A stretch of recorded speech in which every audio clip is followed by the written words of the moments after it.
Hey folks, this is Matt once again. Welcome back to another video. This is a paid request for Devonte. Thank you so much for that.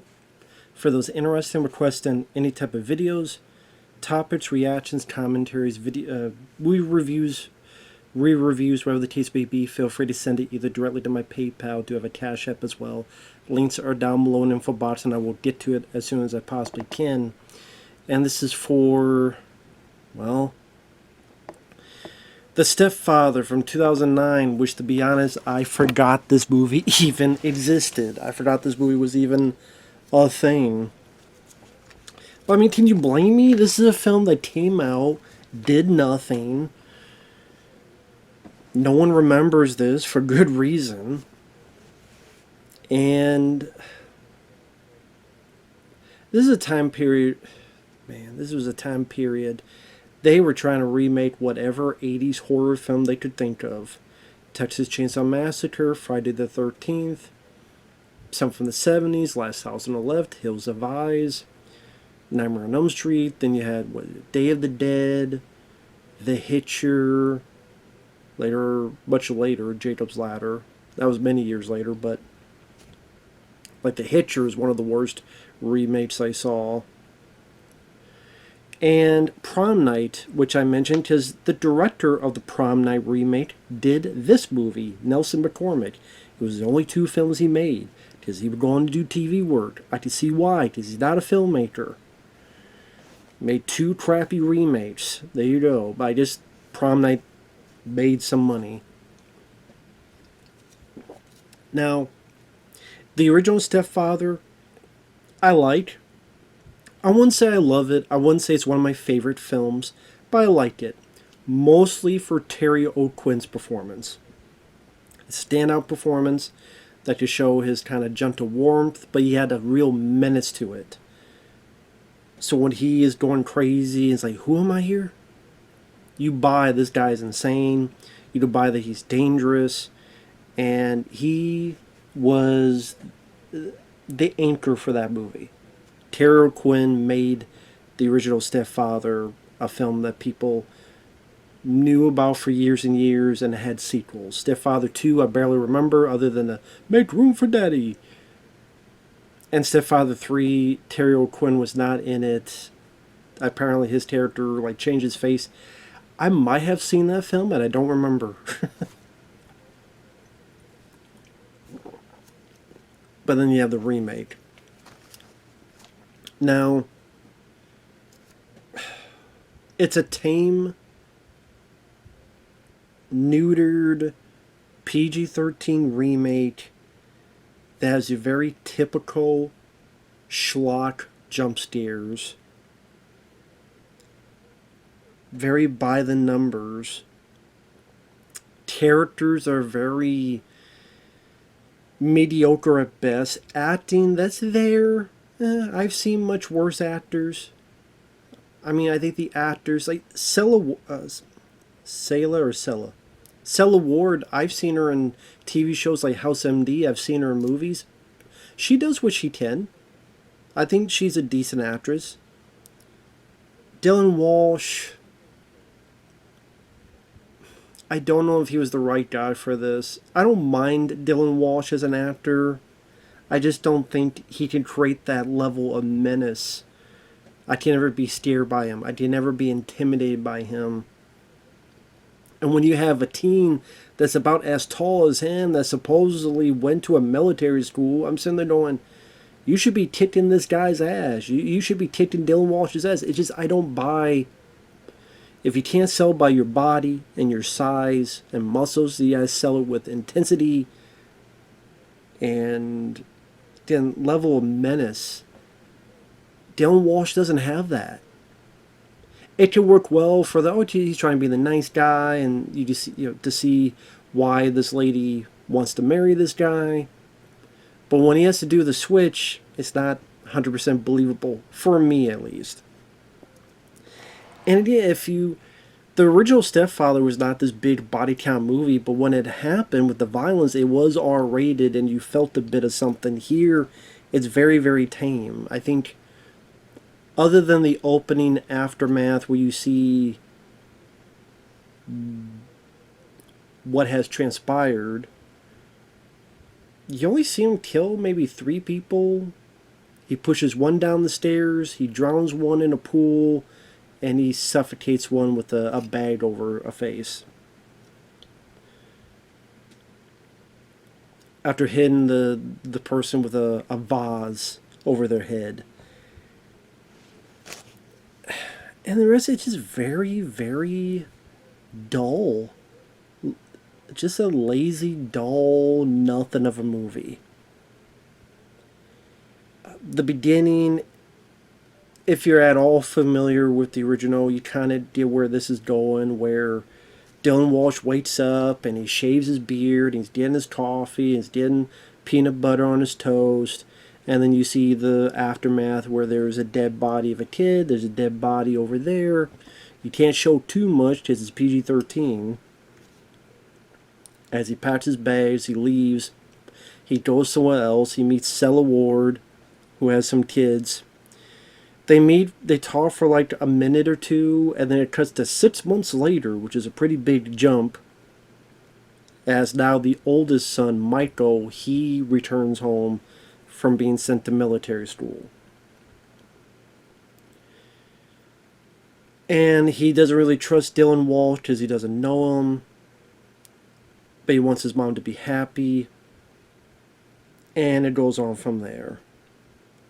Now, some familiar faces. The lead guy's girlfriend is Amber Heard, or as we call her, Amber Turd.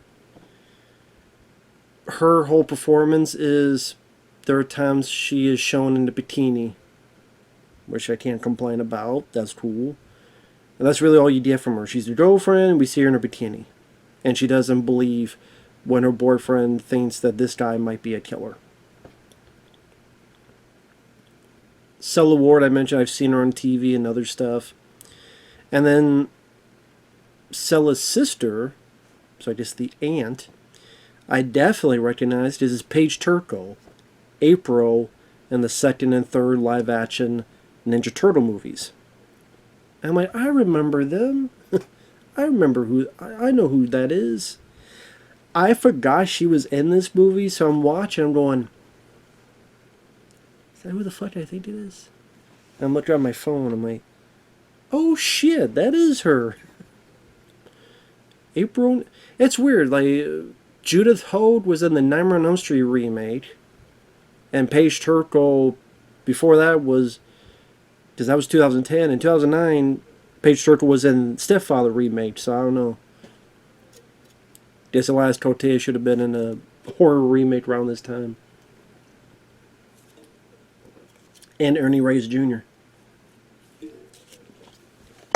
Or the Ninja Turtle. They have the Ninja Turtles starring a fucking Hitcher remake. There you go. Might as well have the whole shebang, but there you go. So yeah, part of me is like, man, I wish Paige Turco was the lead, just to, see more of April O'Neil. But pretty much just the son, Michael, trying to get used to the situation, having some tissy face with his girlfriend, some talks with his mom, some kind of awkward dealings with Dylan Walsh's character. He overhears that the neighbor thought that Dylan Walsh reminded her of someone she saw on America's Most Wanted, which he looks on the website and says, wow, this guy does look like the guy who wants to marry my mom. Certain things pop up, like he's talking to Dylan Walsh, and Dylan Walsh talks about his daughter, Michelle. Then like a minute later mentions Lisa. Who's Lisa? Oh, my daughter. Thought you said her name was Michelle. Well, I mean, her full name is, Lisa Michelle. That's okay, yeah, nice save. Of course, Dylan Walsh is pissed at this neighbor, so at one point he goes over, hides, throws her down the stairs. And when I say that this has the stock cliche stairs and setups, there's the person is over here, there's a mirror, when he goes, boom, the killer's in the reflection in the mirror. or someone's looking and you have up close to the shoulder, you have a hand go up, and it's not the villain, it's someone else. Why, again, and anytime that happens, you're like, why did the person not say anything? Why did the person not say the name, monitor?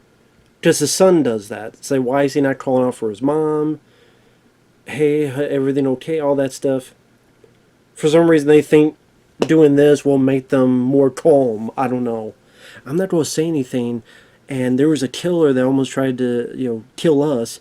So I'm going to sneak up and I'm not going to say anything. I'm going to do this on your shoulder. And that won't freak you out at all, will you? I always thought that was weird.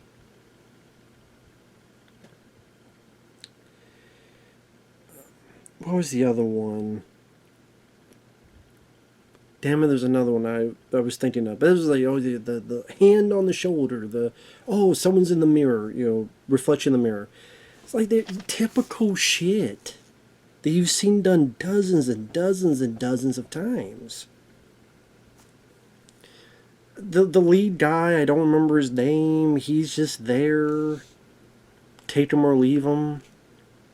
I've seen better, I've seen worse.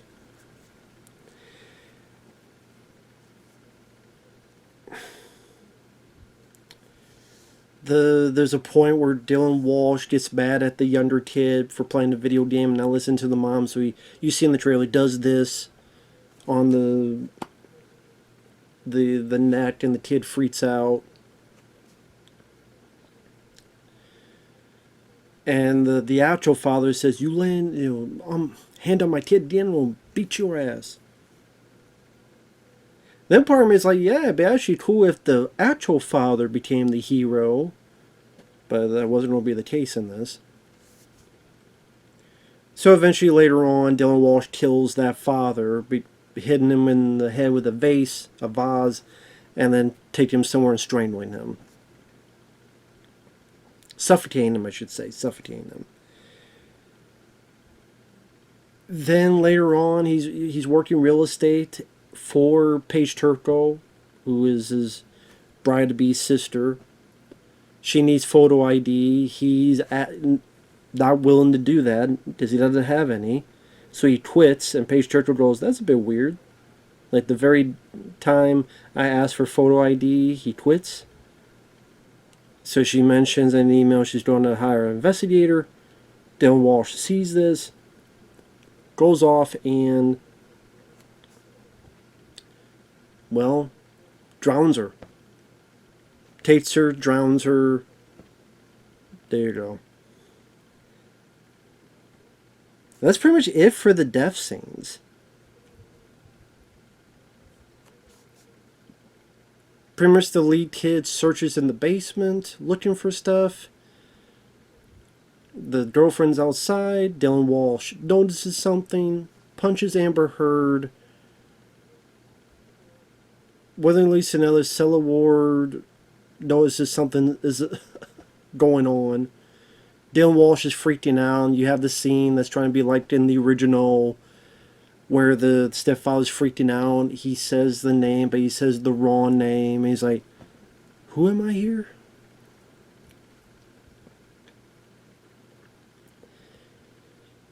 Chases Sela Ward into the bathroom. She stabs him in the neck with a glass shard.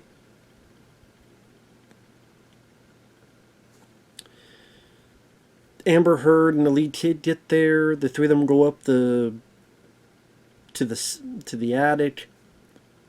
The lead kid crashes through the floor. Amber Heard and the mom fall through the floor. And I forgot, they cut out a bit that was in the trailer. At least in the version I saw. I don't know if I saw the unrated version or not. So I don't know if it's in that version. But if you watch the trailer, there's this circular saw.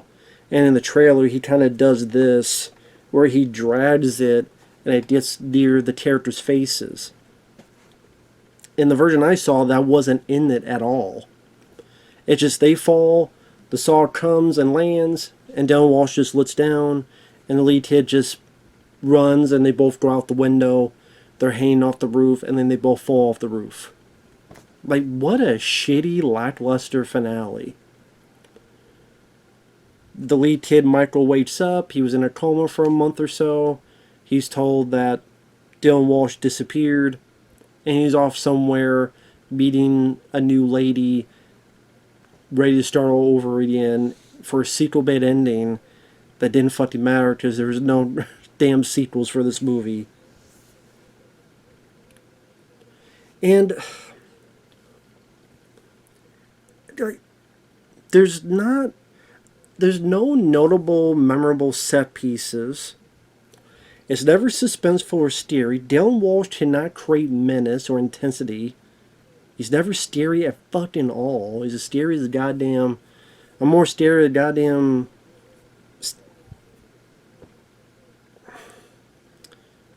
What was that? I can't believe I forgot his name. Fucking cookie dough guy.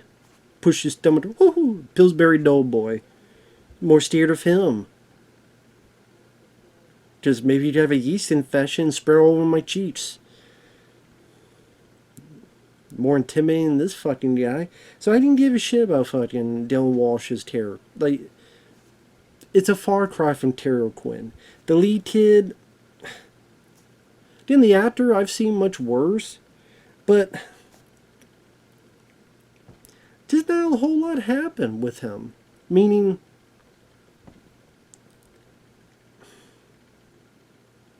For a guy that went to military school, I guess he didn't learn jack shit of anything. Didn't learn jack shit, apparently. There's nothing, he didn't do anything. He crashed through the floor, couldn't get up. His mom is the one who stabbed the guy in the neck. Couldn't do a fucking thing. I don't think he even threw a single fucking punch. Can't remember. I think there's a bit where he maybe kicks him a little bit. Well, there's maybe there's a little bit where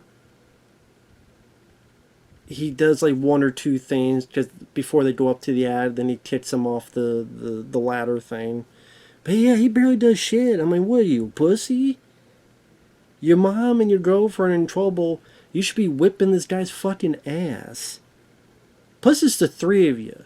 And Dylan Walsh, he ain't fucking Arnold Schwarzenegger or Gerard Butler or Russell Crowe or Mel Gibson or fucking